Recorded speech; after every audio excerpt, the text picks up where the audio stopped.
Good evening and welcome to the September 6, 2023 regular meeting of the San Bruno Community Foundation. I'm Jim Wayne. I'll be taking over this evening for Melissa Tane Jones, who is absent with notice. Thank you to everyone for attending tonight's meeting of the San Bruno Community Foundation Board of Directors. As I mentioned, Melissa is unable to make it due to a conflict with work. As you know, we're back in person at the San Bruno Senior Center. We welcome members of the public who are attending via Zoom. As we are still adapting to the hybrid format, we appreciate your patience if we have any technical hiccups. We ask speakers to speak loudly and clearly so that the microphones can pick you up and that our online guests, as well as everyone in the room, hear you well. A couple of technical items before we get to the content of tonight's meeting. Please know that we want to hear from you. Members of the public who are here at the Senior Center in person, if you would like to speak during public comment for items not on this agenda or on any of our agendized items, please fill out one of the speaker cards that is on the table near the door. If you are attending on Zoom and would like to address the board during public comment for items not on the agenda or on any of our agendized items, please use the raise your hand button at the bottom of the Zoom screen. Once you raise your hand, the executive director will see that someone wants to talk and she will let me know that you're waiting. When it is your turn to speak, the executive director will call your name and unmute you. If you are joining us by telephone, you may also address the board during public comment by pressing *9, and the executive director will address you and unmute you. Speakers will be given 3 minutes to address the board. Please note that individuals may only speak once per agenda item, unless they have received any comments from the public. Let's begin the meeting. Now I call the regular meeting of the San Bruno Community Foundation Board of Directors of September 6, 2023 to order. A couple of housekeeping announcements. Unfortunately, board member Irving Torres is not able to attend in person tonight. He learned today that a family member with whom he has spent time tested positive for an illness, and out of an abundance of caution, he does not want to attend in person in the event that he also tests positive in a couple of days. He has notified us that he will be attending remotely for Just Cause. In addition, Treasurer Pat Lynn is not able to attend in person tonight. She informed the foundation today that she is under the weather and what may be a contagious illness and therefore will be attending remotely for Just Cause also. Legal counsel Heather Minner has confirmed that both board member Torres and Treasurer Lynn may do so under the Brown Act, provided a quorum of the board attends in person. And given that I see 4 of us here tonight, board member Torres and Treasurer Lynn may attend remotely. Board member Torres, as required by the Brown Act, would you please let us know if there is anyone 18 years of age or older in the room with you, and if so, your relationship with them. Irving? There's no one in the room. Thank you. Treasurer Lynn, as required by the Brown Act, would you please let us know if there's anyone 18 years of age or older in the room with you, and if so, your relationship with them? There's no one with me in the room. All right, thank you, Beth. I'd like to welcome our new member, Belinda Wong, to her first meeting. San Bruno City Council appointed Belinda to the Foundation Board of Directors in late July, and we're excited to have her join us. Belinda is a 25-year resident of San Bruno, where she lives with her husband and daughters, and she has over 16 years of experience as a product executive at Salesforce. Belinda, welcome. Great to have you on the board. Thank you. Excited to be here. Also, this Saturday, September 9th, marks the 13th anniversary of the devastating gas pipeline explosion in the Crestmore neighborhood that destroyed 38 homes, damaged 70 others, killed 8 people, our residents, our friends, our relatives, and injured 66 more. This event also led to the creation of this foundation, the fact that we on this board try to always keep in the forefront of our minds by fulfilling our charge. As I have said since 2010, something good has to come out of the tragedy of September 9th, 2010. And this foundation and all of its good work is part of the good that has come from the explosion. Our story is not just one of resilience, but also of vigilance. We discovered through years of investigations and hearings that a utility and the oversight of that utility was lacking in safeguards that caused the explosion that destroyed a large part of our community of San Bruno. There are other recent events that have triggered more investigations, and that should remind us all to never let our guard down. To mark this anniversary, I'd like to dedicate this meeting to all of those affected by the explosion and fire 13 years ago, and all of the people in the city. So we'll begin our meeting with roll call. Will you perform the roll call, please? Board member Belinda Wong. Here. Board member Irving Torres. Here. Board member Sabria Perry. Present. Treasurer Pat Lim, Here. Secretary Raul Gomez is here, Vice President Jim Ruane, Here. and President Melissa Natanic Jones is excused with notice. Thank you. Item number 3 is public comment. Would any members of the public like to address the board on any topic not on this evening's agenda? For those on Zoom, please indicate so by using the raise hand button at the bottom of the Zoom screen. We have no one on All right, there. thank you. Item number 4, presentation, introduction of the new San Bruno City Manager, Alex McIntyre. As you know, Javon Grogan departed from the City Hall in April, and Alex McIntyre was appointed as the interim city manager. In June, the San Bruno City Council made that appointment permanent, and Alex is now the city manager without the qualifying interim. Alex has over 25 years' experience leading local governments, having previously served in a variety of executive roles in the Bay Area and Southern California. He was most recently the city manager of Ventura, California, and also served in that capacity in Menlo Park, Portola Valley, right down the peninsula from us. Alex, thank you for joining us tonight. We are thrilled to get this opportunity to meet you and hear a few words about your goals and vision for the city. You have the floor. Certainly, and members of the board, thank you so much for having me. Staff, pleasure to be here. I'm not used to being in this room in this configuration, so it's nice to see the senior center has some level of adaptability. Is this too loud? Are you guys okay? I tend to speak loudly. Okay, my apologies. And Mr. Ruane, thank you so much for the kind introduction. I do have sort of a storied past. It's one with a lot of experience as a city manager, particularly in the Bay Area and San Mateo County. And the opportunity to come back to San Mateo County for me was very exciting. And San Bruno, and I've explained this to many people before, San Bruno was such a different city than Menlo Park, where I had spent so much time, and we might as well have been in different countries at some time, just because North County and South County can be so different. I am so excited to be here. This is a place where I think my experience and my skills will be hopefully well received, and I want to believe the council is receptive to some of the ideas and thoughts I have. I'll share some of those with you tonight. One of the things, in acknowledgement of the 13th year, or I don't want to say anniversary, that tends to be the wrong term, but this moment in time where something so tragic did happen on the northbound part of the county, particularly in San Bruno. I was here. I was down in Menlo Park. And it was a scary time. It was a critically tragic time for this city. And I think the process of healing is ongoing. I think this board is making some great steps and some great investments in sort of helping the city heal. And one of the biggest, very most obvious things that this board has done in partnership with the city is the development of the Recreation and Aquatic Center. And that is a very exciting project. And that's one of those things that as a city manager and sort of the geek that I can be, watching a project get built is really kind of frankly, it's a cool assignment. Not a lot of cities get to do this. I happened to be able to join Mr. Ruane yesterday in a tour of the facility, and it's coming along, right? We are making the progress we need to make. I know the rains from this past winter did stall the project a bit, and we are trying to make up for some lost time, but we're getting there. And my hope, fingers crossed, and I know you'll hear from Rod later on this evening about our progress to date and how we hope to open or plan to open at the end of the term city managers use when we don't want to be specific is we tend to use seasons. So in winter, we're going to open the rack. And I don't mean to be evasive. And again, Rod will fill you in on where we think we are. So as far as San Bruno, and one of the things that I find very exciting is I inherited a staff that is excited to be here. I inherited a staff that has worked well. My predecessor was tremendous at starting to turn the organization and focus differently. Not to say it was badly focused before, but focus differently on trying to modernize. And I think one of Javon's real successes had to do with finding money, because this organization, this community needs money in order to provide the services we provide.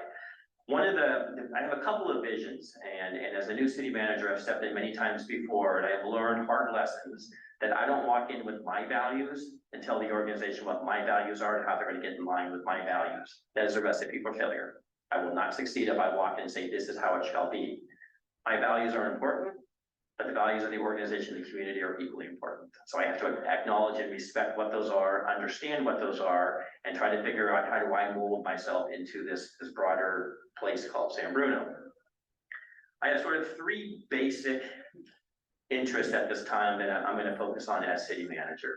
Number one is the work environment. And when I walk in, as I mentioned, I'm inheriting an organization that has its own experience, that has its own unique structure, and I've got to figure out, does that make sense or does it not make sense? So one of the things I'm trying to do right now is stabilize my team. We're a city, most people don't know this, we have 280 employees. You know, we have a $160 million budget. You know, we're a big operation, and I need to make sure we're investing our time, investing our resources wisely.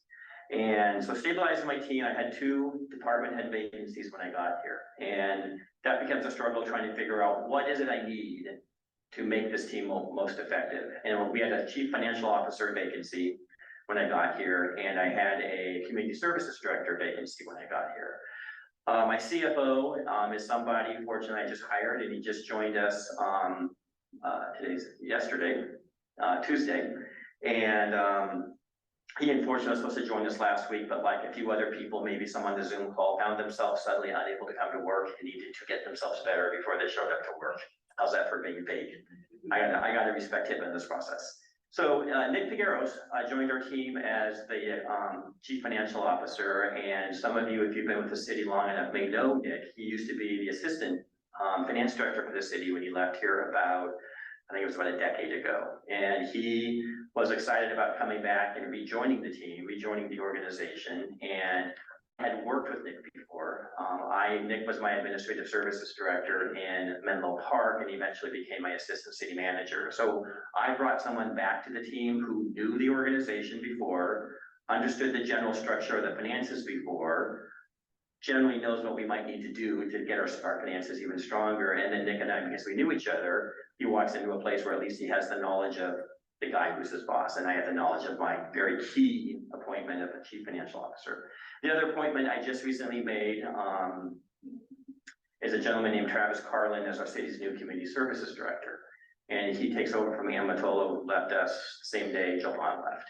And Travis joins us from Southern California, the city of Encinitas. He's there, I will summarize and call it the Parks and Rec director, because his title is something slightly different.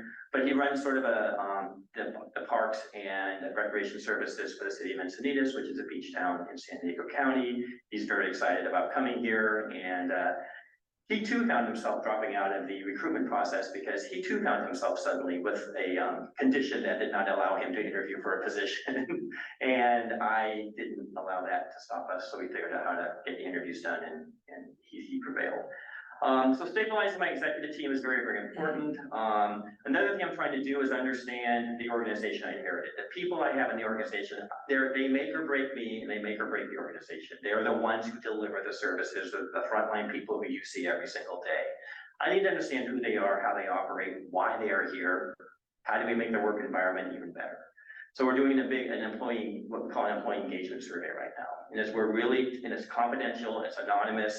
And it's one of these things where I'm trying to figure out, what do I have? What do I need to know? How can I make this place a better work environment? And so that process is underway as we speak. The survey closes on Friday, and we will take those results and start to build from them. We'll learn from them kind of what I'm hearing. So I'm excited about that. We're doing some slight remodels and upgrading of office furniture just to make the work environment a little bit nicer for the workforce. And one of the things that your executive director may be aware of, we are applying for a grant, and I don't mean to get ahead of it, but one of the interesting aspects of a workforce is I have some very special employees in the organization, and public safety is something which most people don't work with. I mean, I am unique in that I get to work with police officers and firefighters every single day, and they tend to get a special level of services or a special level of benefit, in their positions, and one of them is wellness. We invest a lot of money in the wellness of our police officers and our firefighters. And that's a very important thing to do, but that's only half my workforce. I still have another half of my workforce that I should also be investing in their wellness. So we're starting to explore this idea of a wellness campaign at the workforce level so that they can be healthy when they come to work. We think of our firefighters, we think of our police officers as physically healthy people who can come out and do their jobs. I don't understand why that shouldn't translate to the civilian workforce as well. So those are the kinds of things we're exploring right now, and they're just some ideas that I'm working on. So that's kind of the work environment.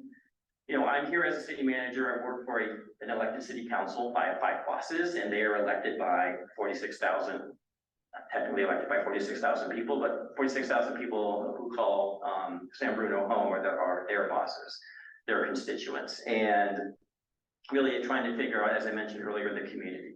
You know, what is it that the community needs? What does the community want? What does the community think of their government?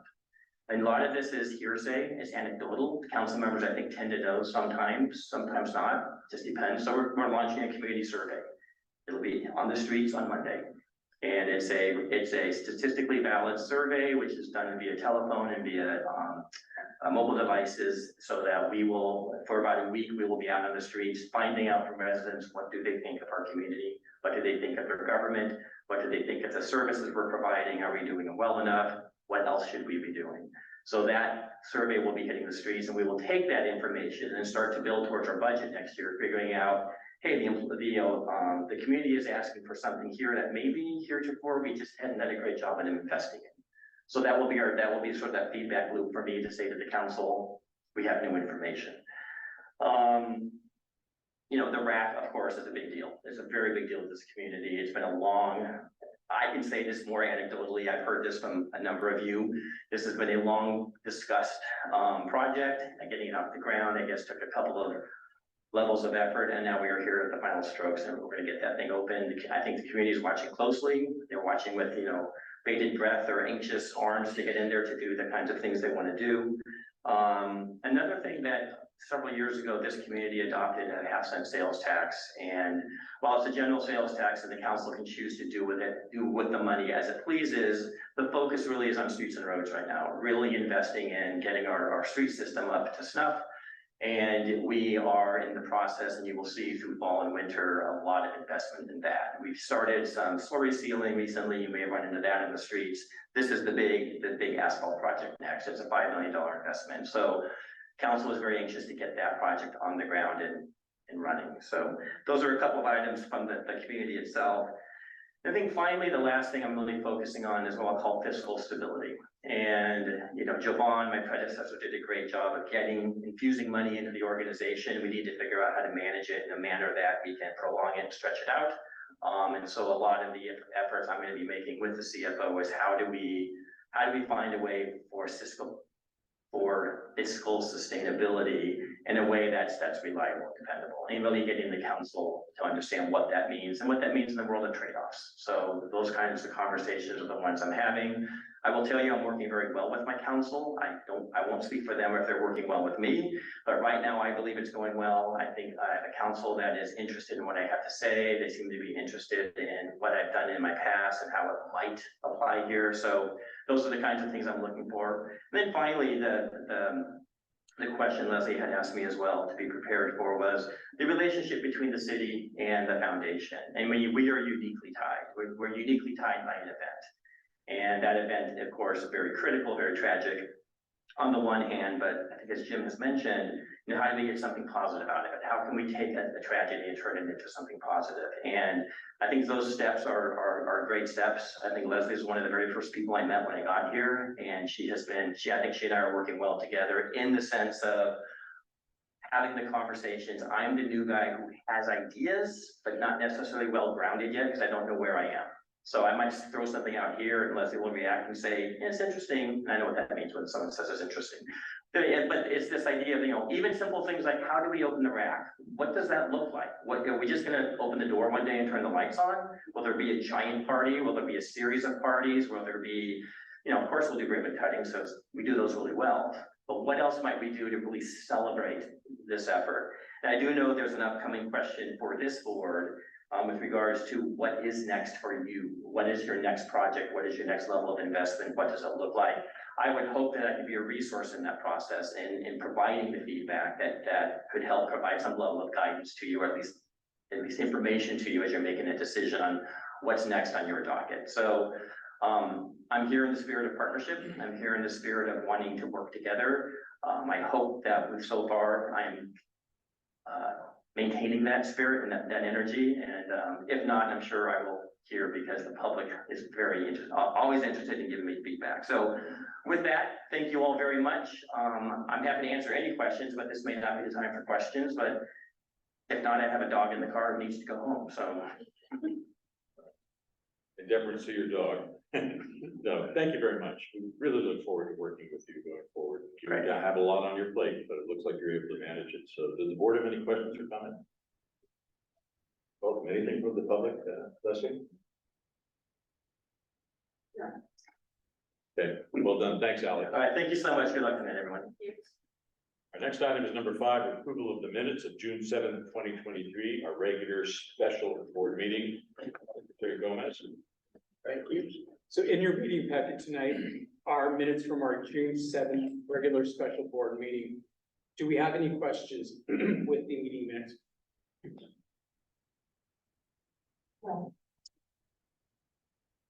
Looks like no, so Jim. Any questions from the public? No, okay. No questions or comments? May I have a motion to approve the minutes? So moved. Is there a second? I'll second. This is Pack. Second, okay. Motion and second. Raul, will you please call roll? Sure. Belinda Wong, Aye. board member Irving Torres, Aye. board member Supriya Perry, Aye. treasurer Pack Lynn, Aye.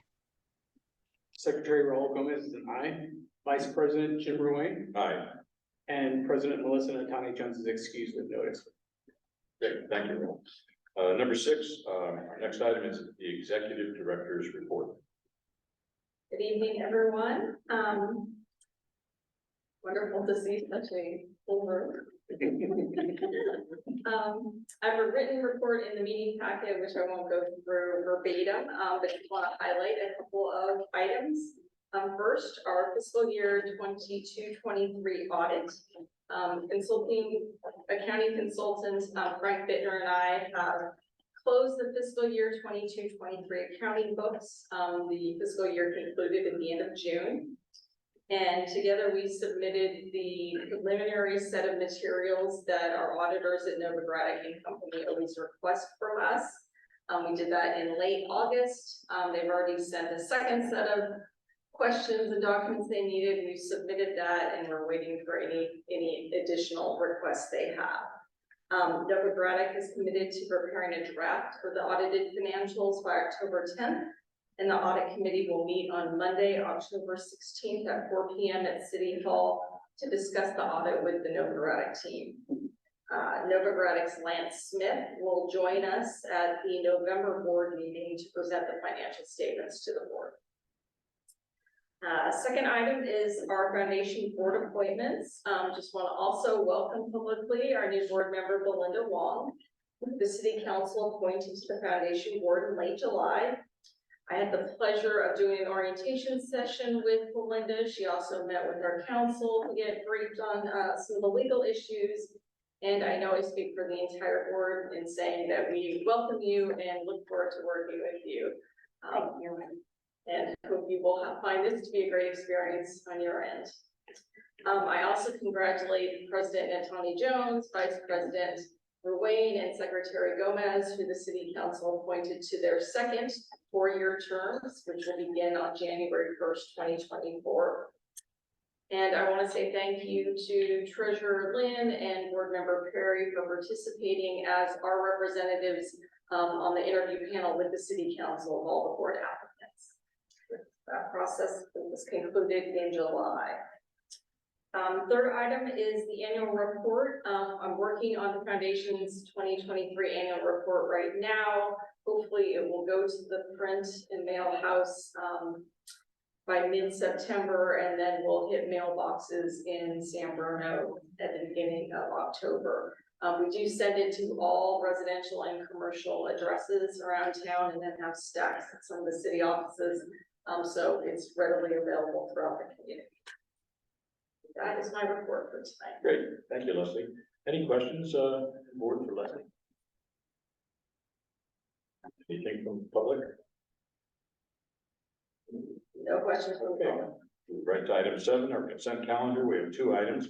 Adopt a resolution appointing a member to the investment committee and receive and approve treasurer's report, May, June, and July 2023 financial statements. They are listed in the agenda. Would any members of the public like to comment on a consent item? Nothing? Okay. Are there any any hands raised for public comment? There are not. No, okay. Unless there are questions to the board, I call for a motion to adopt the consent calendar. I'll make the motion to accept the consent calendar items. Second. Not making the motion, Irving seconded. Roll, please, call the roll. Absolutely. Board Member Belinda Wong, Aye. Board Member Irving Torres, Aye. Board Member Supriya Perry, Aye. Treasurer Pack Lynn, Aye. Secretary Raul Gomez is an aye. Vice President Jim Ruane, Aye. and President Melissa Natani Jones is excused with notice. Okay, thank you all. Next item, conduct of business number 8. Receive a report from the investment committee on its August 16th, 2023 regular meeting. A presentation from Sandhill Global Advisors LLC regarding San Bruno Community Foundation's investment portfolio. Treasurer Lynn is the chair of the investment committee and will introduce the report. Yes, thank you, Vice President Ruane. Hello, everyone. Nice to meet Belinda through virtually. So I hope to see you next time in person. I will be giving a quick summary of the August 16th quarterly investment committee meeting before handing off the rest of the presentation to Sandhill's CEO, Brian Domkowski. There were 2 items that were discussed during the August meeting. The first was the report from Sandhill Global Advisors regarding the firm's investment outlook and the foundation's investment portfolio. And that part Brian will be giving his report on and will do a much better job than I could. So I will leave that to him. But I do have to say that the committees were very pleased with the guidance that Brian and his team have given the foundation. They have ably managed our investment portfolio for the last 7 years and provided thoughtful and prudent advice through some particularly challenging times.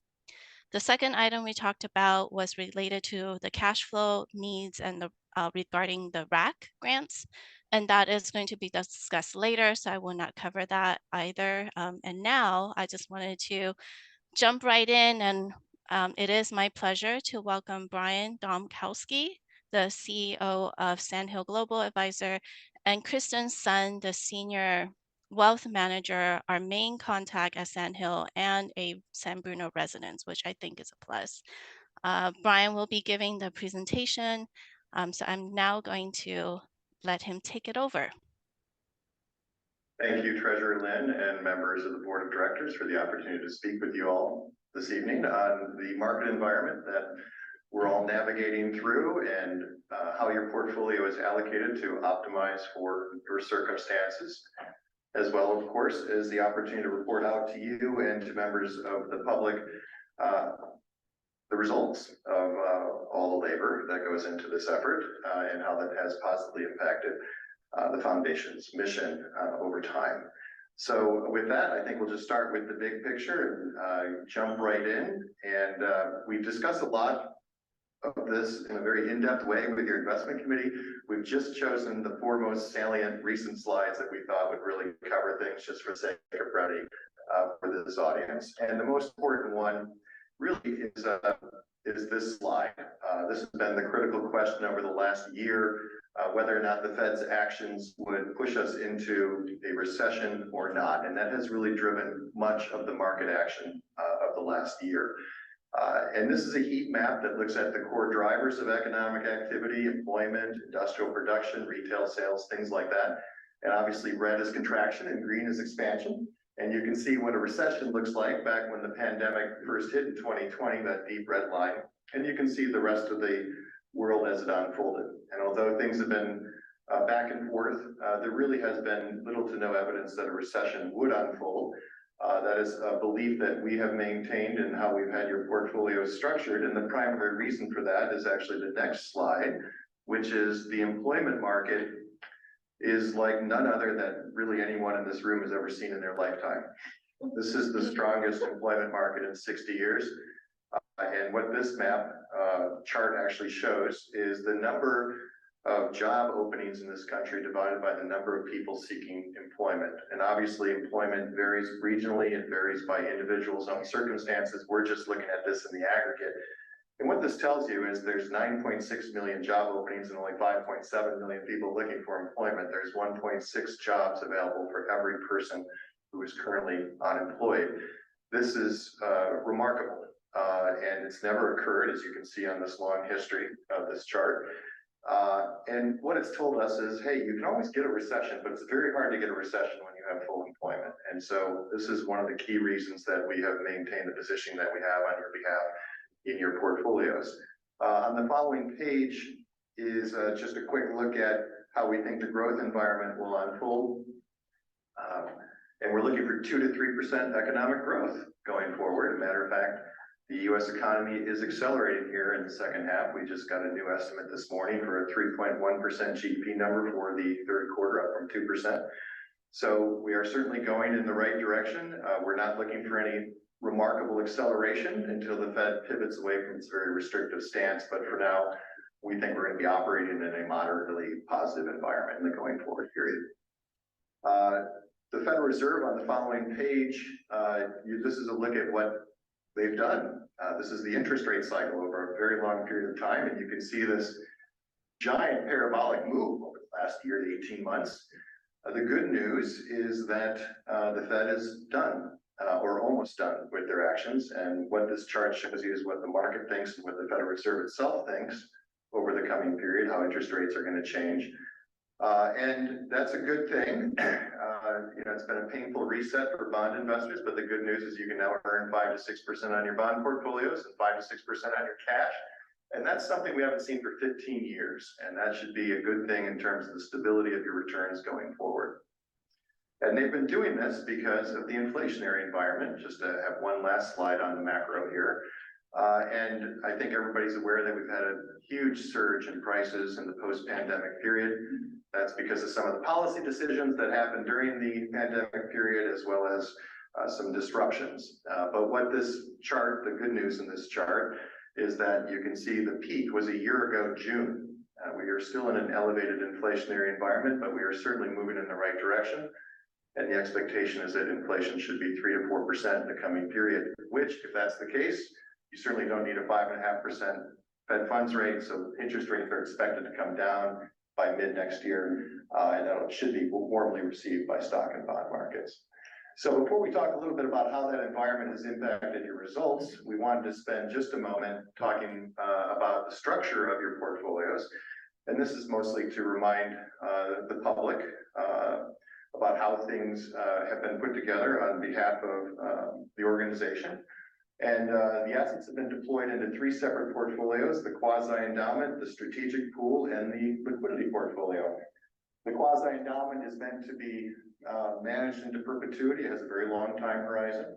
It is managed in a balanced way between growth assets and capital preservation assets, and it's meant to sustain a draw rate over a long period of time without dipping into its corpus. The strategic pool was put into place to really fund the rec center, and it has largely been drawn down to do just that. But as a result, it has a shorter time horizon and therefore was managed more conservatively. And then the liquidity portfolio is really for anything that the executive director or investment committee can recognize or anticipate as funding needs over the next 6 months to a year. So that structure has, it was a very well put together structure. It has aged remarkably well. It has allowed the organization to match its resources with the changing goals and priorities as they have evolved for the foundation over time. Today, statistically, on the following page, they look like this. So I don't have my most powerful glasses on. I'm sorry right now, my contacts, but quasi-endowment, you have the balances there, over 21 million, over 6 for the strategic pool, and over 9 as of 6/30 in the liquidity portfolio. You can see how those different portfolios have been allocated, and you can take a look at the performance out. Thank you. After you turn 50, thank you very much. But what's great is we've been through a lot, and you can see the 1-year performance for the quasi-endowment is up 8.66%, and that's lovely to see. The since inception number annualized over those 7 years has been 6.5%. The strategic pool, we did 3.66 as an entity, all of us together last year, and has annualized at 2.5. And the liquidity portfolio, it's got a lower annualized number because interest rates were so low for so long. But what's great is we have a 3.65% number over the 1 year because interest rates are starting to go up. So you're starting to be able to capture that yield finally. And then we just got these little check boxes here to indicate that we are managing those portfolios aligned with your governance checklist and your investment policy statement, which is just an important governance responsibility of the board, but we are aligned with how you would like us to be allocated. The next slide, there's an investment committee member that says that this is his favorite slide, and it's our favorite slide too. So this, you look at statistics, they can be kind of ethereal sometimes. This sort of puts it all in sort of clear black, white, gold, and blue. But the portfolio here that you had started at 69.8 million. It's currently in total combined value of 31.5 million, so a little bit less than half of the original value. But you also used 55.8 million for the community. And so that's been deployed out into the community. So what this really means is over the course of the last 7 years, based on the way your assets were deployed, the capital appreciation, the dividends, and the interest you received have added $17.5 million to the foundation's assets, which puts you in a position of relative strength and certainly put you in a position to handle the stated obligations that you have as of this time. And then finally, just a quick firm update. Obviously, we like to build resources before demand is what we say, but we want to make sure that we create a really positive service environment for folks, and obviously do the best we can on performance outcomes, and hopefully you all feel that. This is a look at the firm, which is, we manage over 3.3 billion, 14 shareholders, 31 employees, 2 offices in San Francisco and Palo Alto.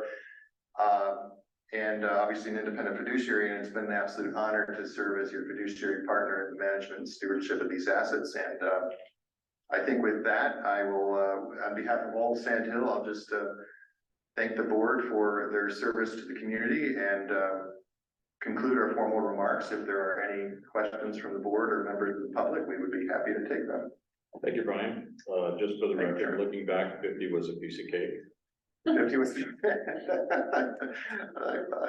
fair enough. Well said, touche. The board have any questions for Brian or Kristen? Yeah. Okay. Any To the vice president. Yes. Yeah, I have a quick question for Brian. First of all, Brian, thank you so much for the presentation. It was really informative, and I'm glad to hear in terms of just how well positioned we are. I appreciate the investment committee. I'm just curious, you kept mentioning during the presentation the word liquidity portfolio, and then in the slide it talked about liquidity pool. And when I was actually researching, looking up what that term meant, liquidity pool, it kind of associated with cryptocurrency. So I'm just curious, your thoughts around that and so forth. Sure. So thank you for the question. And I would say just it might have been my eyes. Sorry about that, but I didn't mean to use separate terms for pool or portfolio. I think a liquidity portfolio would be more appropriate probably than a liquidity pool, but it is what it is. As far as associated with cryptocurrency, I'm no expert on the language associated with that, but we do not in any way speculate in the use of that asset class in any aspect of what we do on your behalf. We like to keep it simple and straightforward and low cost. And we use a lot of index funds and mutual fund product and ETF product to keep things very well diversified and allocated across stocks, bonds, and other assets, as well as internationally and throughout the market cap range. So we use a very broadly diversified approach. No element of what we do utilizes cryptocurrency, and the liquidity portfolio pool is really just something utilized for whenever folks can identify immediate needs that need to be reserved for. Sounds good. Thank you. Any questions from the board? Any more questions? Yeah. All right. Any questions from the public? Leslie, any hands raised? Do not see any hands raised. Okay. This is a report only and no action will be taken. Thank you very much, Brian and Kristen. Thank you. Kristen and I do not have dogs in our car. However, we have young children at home that need to be supervised. So unfortunately, we won't be able to stay for the balance of the meeting, but we thank you for inviting us tonight. Okay, great. Thank you. Thank you. Next item is 8B, receive a report of the San Bruno Recreation and Aquatic Center from the City of San Bruno. On behalf of the Ad Hoc Committee and Recreation and Aquatic Center Project, I will give a brief report from the hearing. Thank you. President Tony Jones and I sit on the city's RAC Advisory Committee, which regularly meets and receives updates from the city on the project. As you know, the foundation is supporting the new San Bruno Recreation and Aquatic Center with 8 grants totaling $51.5 million to the city of San Bruno. In late July and early August, the foundation made quarterly RAC grant payments totaling $4.9 million. The foundation has paid out a total of $47.8 million in RAC grant payments and has a balance of up to $3.7 million left to disperse. The city will be submitting its next set of RAC grant reports in October, after which the foundation will make payments on the active grants. We have appreciated the regular updates from the city on the project, and we look forward to receiving the latest update tonight. Project Manager Rod McAreg is with us tonight to provide the report. I had the pleasure yesterday, along with Rod and a couple of other members, the mayor and Michael Salazar and Chris Gonzalez with the RAC Advisory Committee, to take an actual walk through the RAC and with some explanations from the project managers and the workers, and get actually to physically see what's going on. It's very, very impressive. I know that there's some little hamstrings here and there with other agencies that we have to rely on, but hopefully we'll get through that, and we'll know a lot more in the next 3 or 4 weeks. But Rod, you have the floor. Thank you, Jim. I don't know if you're gonna post a slide, but. Yeah, I have it. Okay, well, difficulty here. Good evening, everyone. Like it posted up, so I will have copies.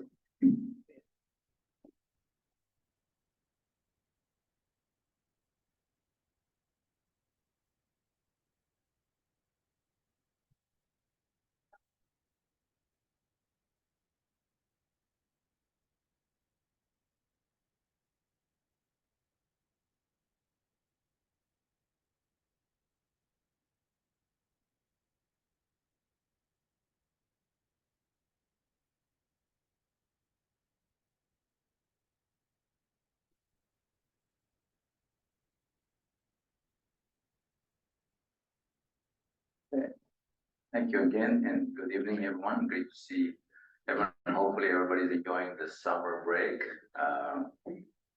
So I'm Rod McAreg. I'm the project manager. I'm here to give you a quick update on the San Bruno Recreation Aquatic Center construction project.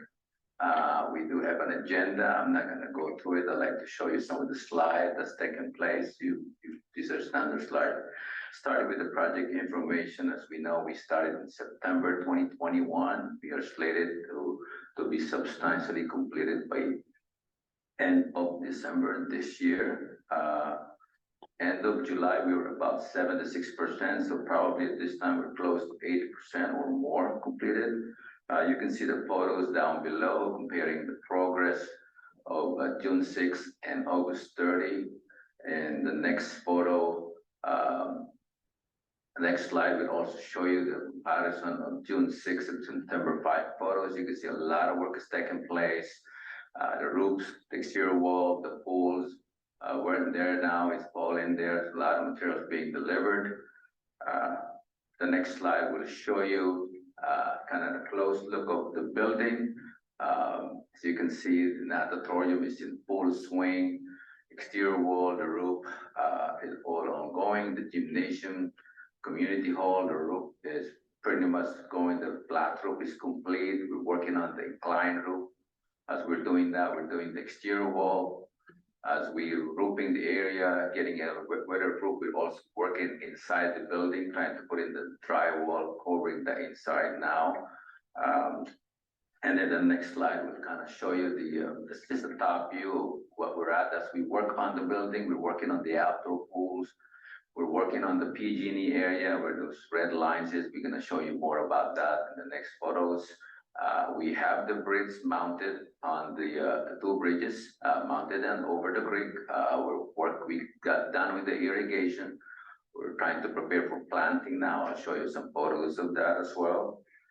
The next slide is just to show you what's been done on the roof. We got the flat roof areas pretty much all done except behind the natatorium. We're working on the inclined roof above the community hall, the gymnasium roof.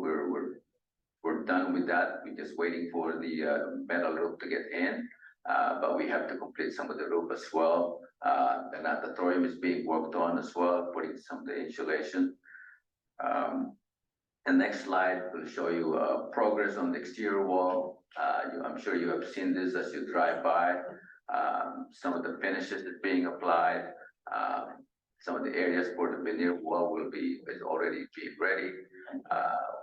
Window mock-ups, a lot of windows being worked on as we speak.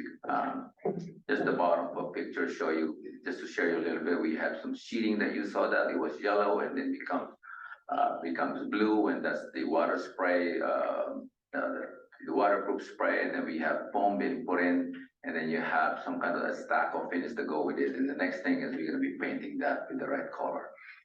So that's what you're gonna see. And then in the interior of the next slide, see progress as we roof and enclose the building. We start putting insulation, drywall areas, doing some painting, especially in the electrical room, that's where we're trying to get that done as well. As we get PG&E bring us power, that's where we're gonna bring all their cables.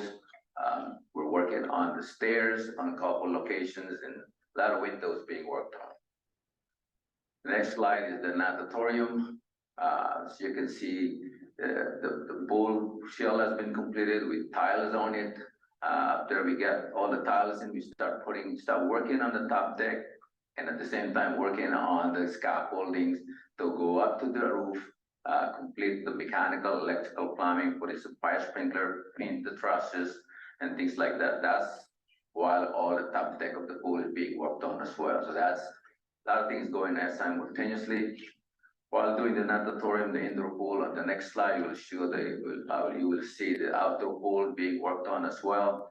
The outdoor pool shell is completed. The wading pool plumbing has been backfilled with concrete, as you can see when we have that poured. So that's ongoing. The next slide is to show you the PG&E work that we're trying to coordinate closely with PG&E. That's could be affecting our schedule. Back in May, as I shared, we have the plans. We met with them on June 8th, and then we proceeded with the work as discussed, and we put in all the conduits. We added the bulk that they requested. We get them to inspect, and we have some issues. They have to come back, call them for inspection. They're coming back on the 7th. While doing that, we got the retaining wall completed. Once we get them back, get it all resolved, we'll backfill the trenches and work on the transformer pad. So we're monitoring that closely because this is going to be required to get power on time onto the building.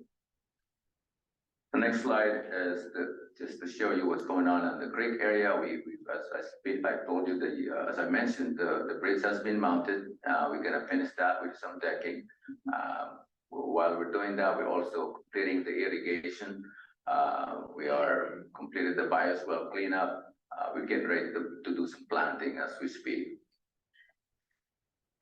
The next slide is just to share you, we completed some of our coordination for the broadcasting capability. As you know, the gymnasium, the plaza, the community hall is now equipped to do live streaming. At the same time, community hall is upgraded to be able to conduct city council meeting. So it's going to be equipped with some big screen TV, 4 cameras, and will be integrated to the contract audiovisual system already in there. So we're taking advantage of that to get this room upgraded to be multi-use. The next slide is about contaminated soil. As the question came up during the city council meeting, I just want to share this since I shared this to the RAP advisory committee last time, that every project, if there's soil to be hauled by the contractor's responsibility is to test the soil. And in our case, the contractor have tested several areas and representing the whole areas and found that there are some contaminated soil. It is classified as class 2 and has to be disposed, meaning class 2, meaning it has petroleum or pesticides in it. So it is potential to the environment. It could get to the waterway, contaminate the creek and things like that. So it has to be disposed and has to perform some dust control during excavation. The area that's excavated has to be backfilled with base rock or pavement and covered with topsoil so it doesn't get exposed to the public. The next slide is just to show you a matrix. So just to share, class 1 is a hazardous material that we don't have in our site. Class 2 is what we found. It's like I said, it has some petroleum products, some moderate pollutants in there. It's not threatening or less threatening to the human unless you consumed it. It's just the level of contamination exceeded the regulatory requirement that requires to be disposed. So, and it has some restrictions to planting. So that's what we have out there. Other than that, we are good. Next slide is the schedule update. As you can see, as I mentioned, we're going to be substantially completed by end of the year, and there possibly some work, punch list work after that on the site work and things like that. Pool building, especially buildings should be enclosed and ready to be occupied during the end of the year, and pool should be getting close to be ready as well. City Parkway, Creek and Park should be completed by that time. Roadway should be paved by that time. And parking lot, if we get, as soon as we get PG&E out of the way, we can go back and finish that work as well. So those are, I'm gonna go through on the next slides what are some of those bottlenecks that we have. Public outreach, as we always do, we continue to update our website.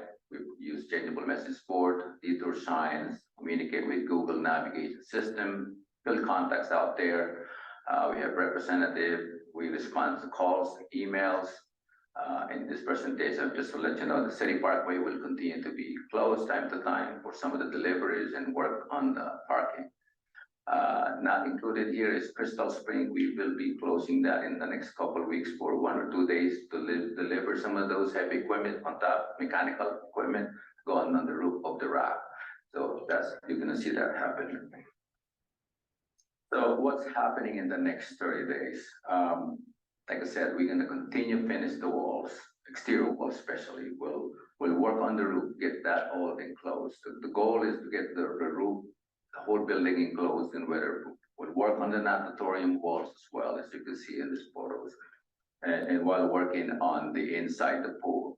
And we can go up in the ceiling and complete all our MEPs and paint and rust proof the truss. These are the things that we did not complete during when we got hit by the rain.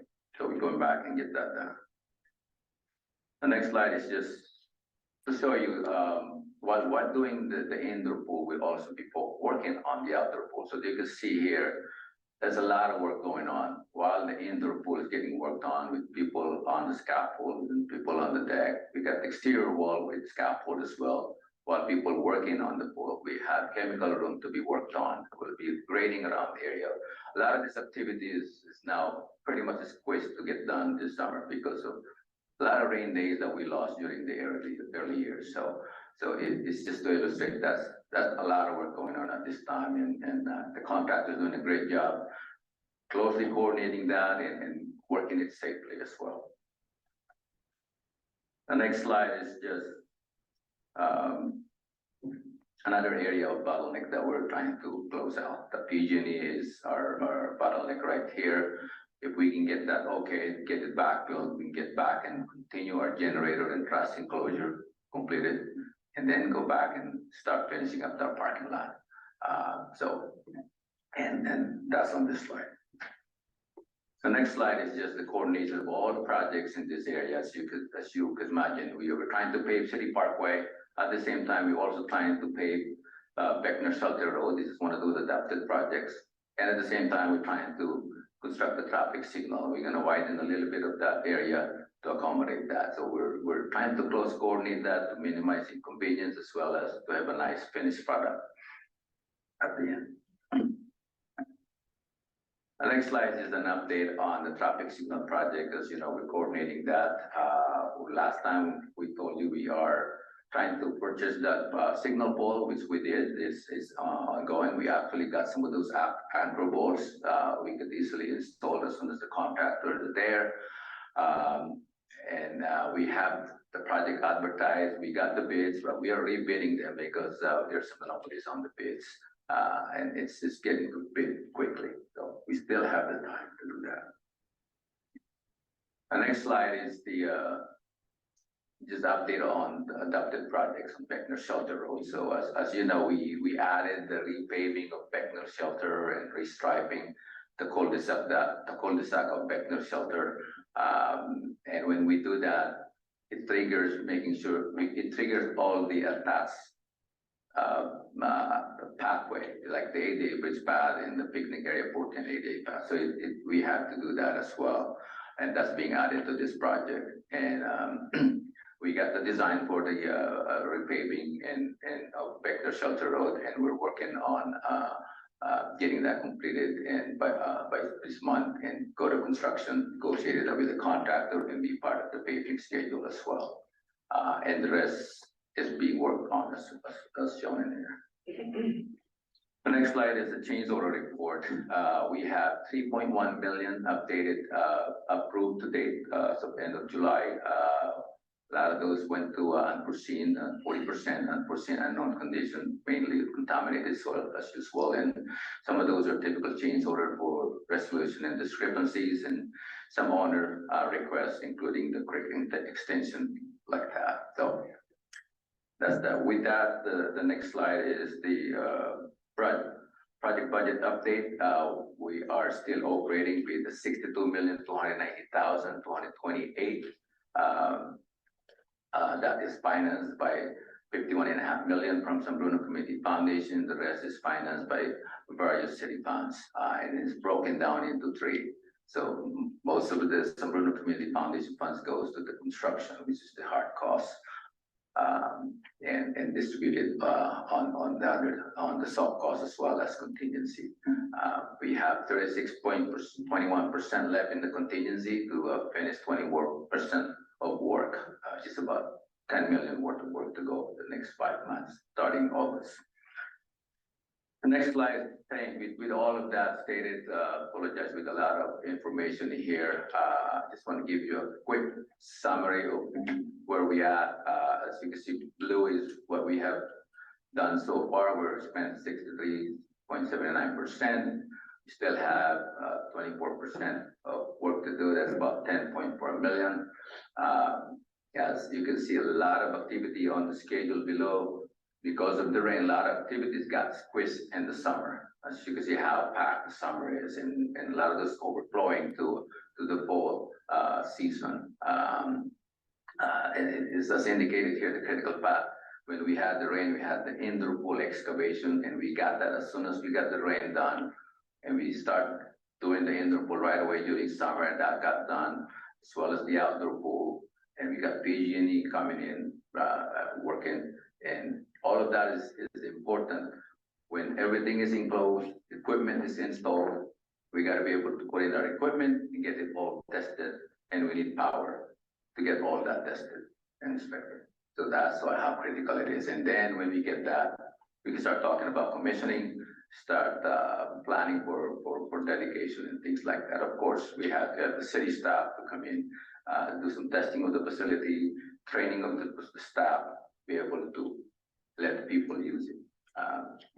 There's a few notes on the bottom. I'm not going to go through it. As contractors and the subcontractors are working really hard. They have great progress in the last month.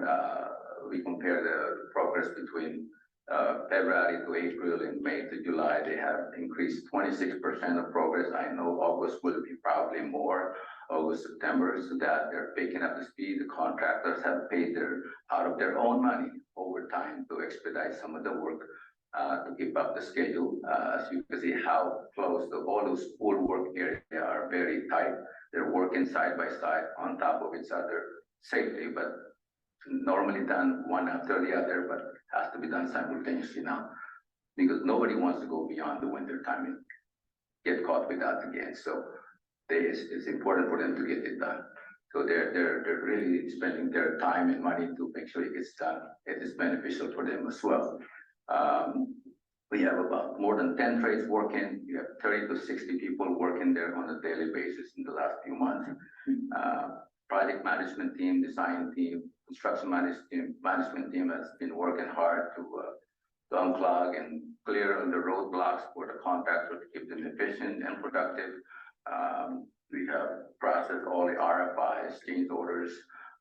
We have, right now we have already conducted our commissioning meeting, getting ready for commission the building. We also have been processing consultant agreements to make sure we have proper coverage to the end of the project. The team also doing some project budget reconciliation to make sure we label all the proper colors of money. As you know, there's multiple funding in here. As we close the project, it's important to really know that. I'll be going through that in detail, as well as coordinating all the adopted projects. It's really exciting that we are getting to this point. You can see the light at the end of the tunnel, but it still has a lot of work, and this time is the craziest month. It's a pivotal month to make things happen. As I gave them the field trip on the job site, there's a lot of work, and I appreciate that they understand what we're going through and the challenges that we're facing there on a daily basis. There are risks that we have to manage, the risk to the project and schedule. We have the weather. We still have this PG&E schedule to manage. We still have unforeseen changes as we go. We're not going through the details, and we make sure we clear that right away. Material and labor availability could change when changes happen, and it's a domino effect. We have all these people working and waiting on each other. So there's a lot of activity we need to manage. So a lot of inspection coordination has to take place. The elevator inspection, that is state. We will be doing that. We have county inspector inspecting the kitchen and the pool. Those things need to be closely coordinated as well. So, and adopted projects as well. The cost of that could impact our budget as well. So that's, we're saying that, and I think it's really exciting to imagine how we're gonna dedicate this building and celebrate this building, and it is important for us also, right, that we could really we spend our time and really put this project before we deliver this project to the city fully functional and maintainable, that the people can enjoy. That's with that, I would say again, thank you for your time, and I'm here if there's any questions. Thank you, Rod. Appreciate it. Any questions from the board? No one here from the public, any hands raised at all? There are no answers. All right, there's no action to be taken. This is the report. Thank you, Rod.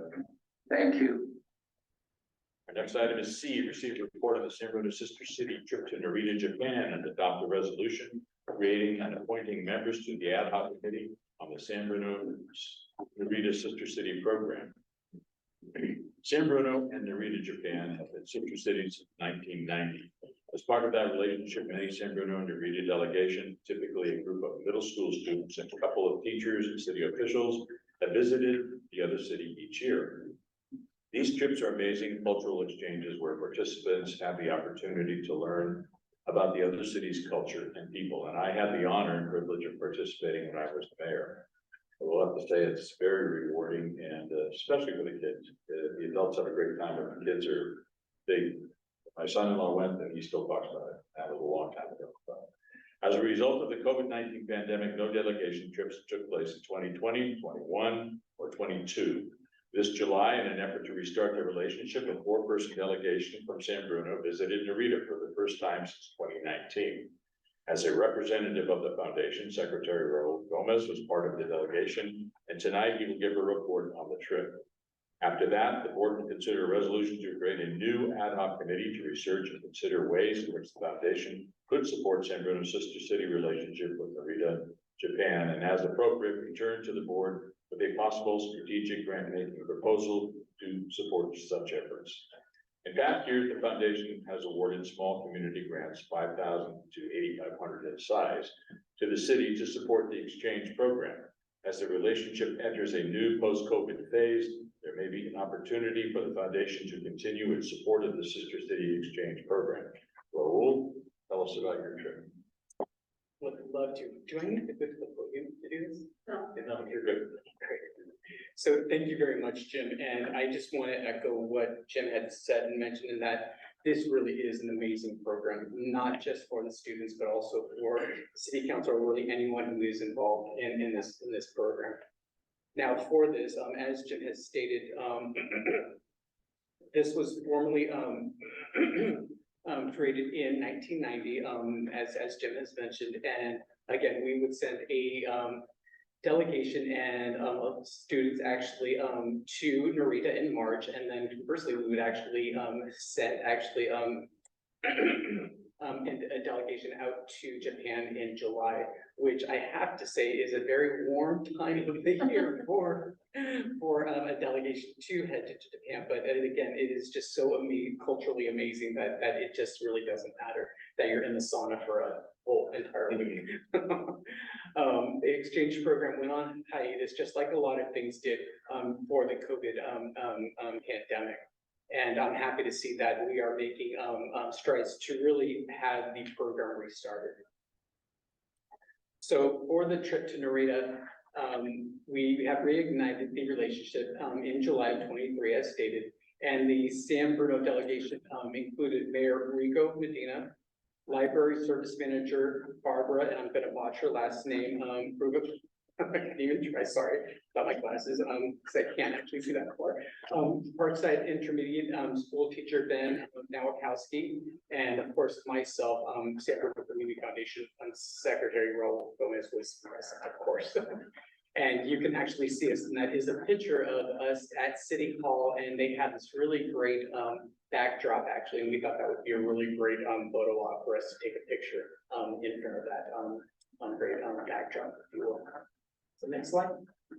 So here actually are just some pictures of us doing various activities within Japan. So what you're seeing on the left-hand side is a puppet theater. And every hour on the hour, I'm not sure at night, but it'll actually produce a little puppet show, which is kind of cool to watch. I found it very fascinating. Actually, if you walk around the whole entire puppet theater, if you will, you'll see a different dimension of the actual puppets, which is really cool.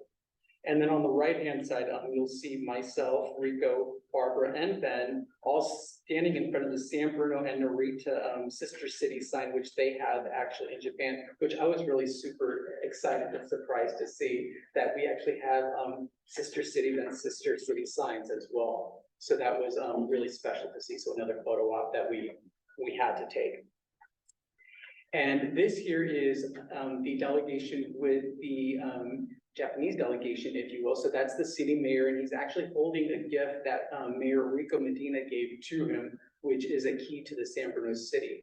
He was very delighted to receive it. I'm not sure how he was going to use it, but he was delighted to receive it all the same. Next. So what you're seeing here is from one of the, I guess, traditions that they have is the float pooling experience. So this was one of our first events that we actually did. So this was Friday, actually, and what we're doing here and what you're seeing is actually, that's Ben right behind me, but we actually got to wear these really cool white t-shirts that actually say Narita on the back. And you can't really see this, but the float behind us is about 4 tons. And it's full of people and decorations.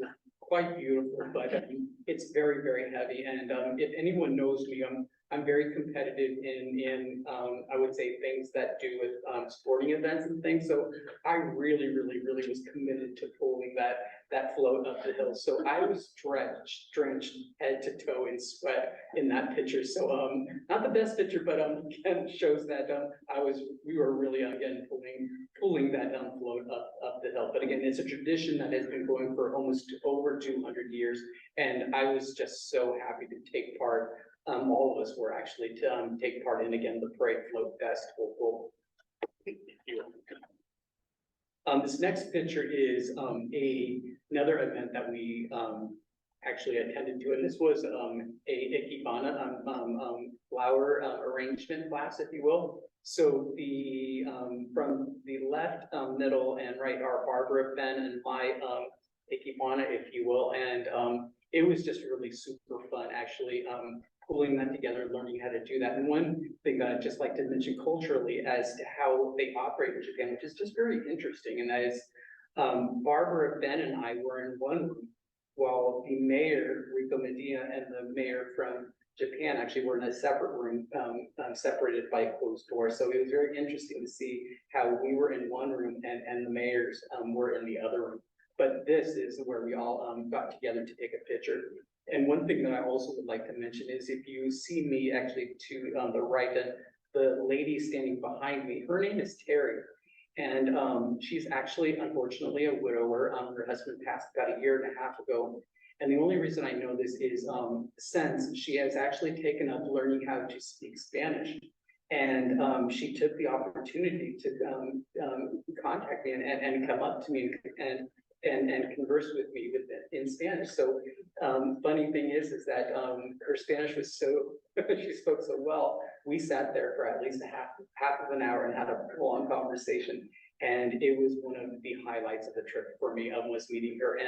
And we exchanged emails, and we're actually pen pals now, or email pals, if you will, in the sense that we have exchanged a few emails since our trip to Narita. So I'm very happy and nice to meet her. And again, it really just speaks culturally to really how the people are in Japan. I mean, they're just so nice and so hospitable, and really just I felt like I was at home. And that's what I continue to tell each and every person that I would come in contact with, is just thank you so much for your hospitality.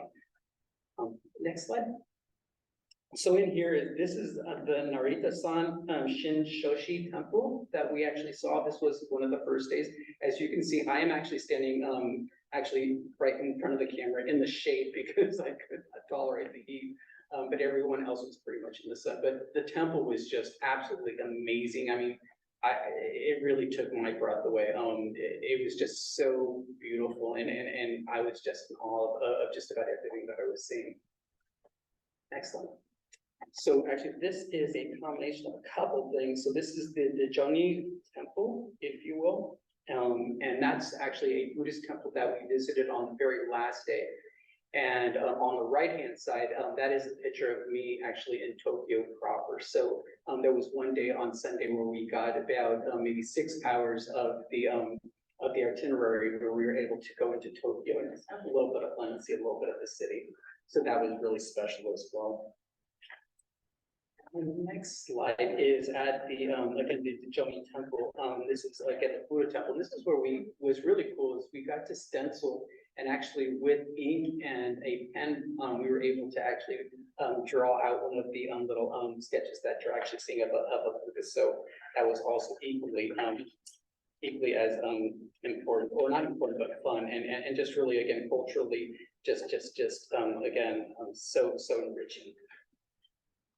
So, and this last slide of pictures is us at the Narita Public Library. So here we are with, again, the San Bernardino delegation, if you will, some other individuals that were with us at the library. And one thing I'd like to say is that what I was really super impressed about was the itinerary that they put together for us really blended to each and every one of our experiences. So Ben is a teacher, so we actually visited the junior high. Barbara's a librarian, so they took us to a couple libraries. We visited the city hall a couple of times for Rico, And what I was really personally happy about was I'm in biotech, so they actually took us to the Narita Hospital, which was a state-of-the-art hospital facility that they had put together. So I really thought that it was really special that they took time to really understand who we were and then built an itinerary around experiences that we would find favorable. So we would see these things and other points of interest within Narita and Narita proper, which is Tokyo. So thank you. So for that, next steps are the city of San Bruno and San Bruno Park School District are leading plans for our 2024 exchange program. And to celebrate the 30th anniversary, San Bruno is to host Narita, a delegation in spring, and Narita to host San Bruno delegation in the summertime. City and San Bruno Park School District are developing a long-term funding strategy. And one thing I would just like to mention to them is when I looked at the itinerary, one thing that you have to notice, and I really want everyone to walk away with a deep understanding, is that when we were in Japan, they paid for everything. I mean, from the time that we got off of the airplane, there was a coach to take us to the hotel. We got to the hotel, they fed us. Again, we did not pay a dime for any of this. Any of the temples or parks that we saw, they would pay for the transportation, the admission to the actual event. They gave us water. We did not spend a dime. So really, when we're thinking about funding for a delegation to actually be received here in San Bruno, we really need to be careful about ensuring that we are showing the appropriate amount of respect, if you will, to ensure that they are welcomed and that they feel just, again, as welcomed as I felt when I was in Japan. So the last thing is the Community Foundation resolution to create an ad hoc committee to research ways that the Community Foundation can help support this relationship, which I wholeheartedly again support. Again, being out there, I know is was a great trip for me. It was life-changing. And I know that for the kids that do or will start going in the future, once we restart this program, we're able to start benefiting from this program. So before I do close, I just would like to just say a special huge thanks to the Narita International Friendship Society. They did such a wonderful job in pulling all this together. And they also even had translators for us. Actually, they had one for each one of us. So that was just amazing that they were able to pull that off.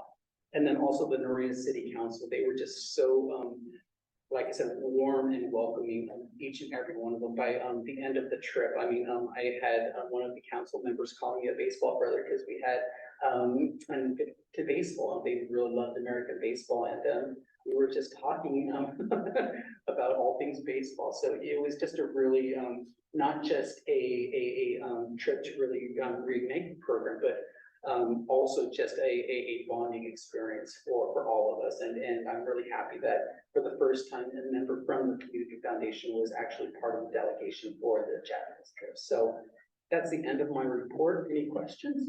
Great. Thanks, Raul. Sounds like you had a great time, and hopefully we can help the foundation continue this going forward. Any questions from the board? Any hands raised, Leslie? There are no hands raised. Okay. I would like to call for motion to adopt the resolution creating and appointing members to the ad hoc committee to the San Bruno Narita Sister City Program. The resolution would appoint President Tani Jones as chair and Secretary Gomez and Board Member Wong as committee members. So moved. Back. Yes, so moved. Sorry. Supriya made a second. Okay, I'll put a second. Rule, call for the roll. Board Member Belinda Wong. Aye. Board Member Irving Torres. Aye. Board Member Supriya Perry. Aye. Treasurer Pac Lin. Aye. Secretary Raul Gomez is aye. Vice President Jim Ruane. Aye. And President Melissa Natani Jones is excused with notice. Great. This is you got your work. It'll be a lot of fun. This is another good thing that comes out of the foundation. So. Item D, receive report on other programs, community grant funds, Scrapmore Scholarship, and other strategic grants. Leslie? Just a quick report on some highlights of our other grant programs that I want to share with you. First, we are 2 weeks away exactly from the September 20th application deadline for this year's Community Grants Fund. Local organizations have begun to fill out applications online. It is available on our website. There is on the back table, if you want any copies of our flyers, posters, if you want to share those with anybody in the community. We have conducted 2 grant workshops on Zoom. Jessica and I did one on August 17th, and then the final one was yesterday. Both were very well attended, had both past grantees as well as new organizations attending, which was nice to see. We are in the process of finalizing the Community Grants Fund Review Panel, the body that evaluates all the applications. And then that recommendation from that body will come to the board at our December meeting, and the board will then consider the slate of recommended grants. Also in August, we dispersed the second year of the grant payments for the Music Education Strategic Initiative Extension. So that was $120,000 to this San Bruno Education Foundation for the 6th grade music program at Parkside, as well as $10,000 to the Cappuccino High School Alumni Association for the CAP Music program. At next month's meeting, we will get reports from folks from CAP, the Alumni Association, the Education Foundation, and the San Bruno Park School District on the music education grants. We'll hear from them directly. I'm hoping that the school district will also be able to provide an update on the field trip grant that we gave out for this past school year.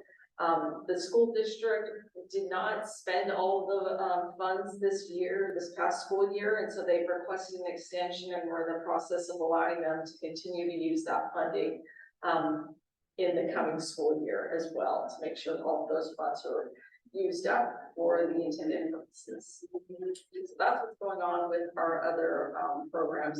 In terms of the Crestmore Scholarship, that will launch again in December on our normal cycle with a March application deadline. Thank you. Any questions for Leslie from the board? Any hands raised from the There board? we go, hands raised. Okay, we don't have any action for this item. It's a report only. Number 9, board member comments. Would any board member like to make a comment? I'm happy to be here. Great. We're happy to have you. Thank you. It's good. As you can see, we're going to have a lot of fun, but it's going to be a lot of work. It's great. Good for you. Under adjournment, may I have a motion to adjourn the meeting? So moved. Second. Motion second to adjourn the meeting. All those in favor, will just raise your hands. Aye. Bye. Any opposed? Our next regular meeting is scheduled for Wednesday, October 4th, 2023 at 7 p.m. right here, and we're adjourned. Have a wonderful evening. You too, Doc. Take Take care, everyone. Have a wonderful evening. Be safe.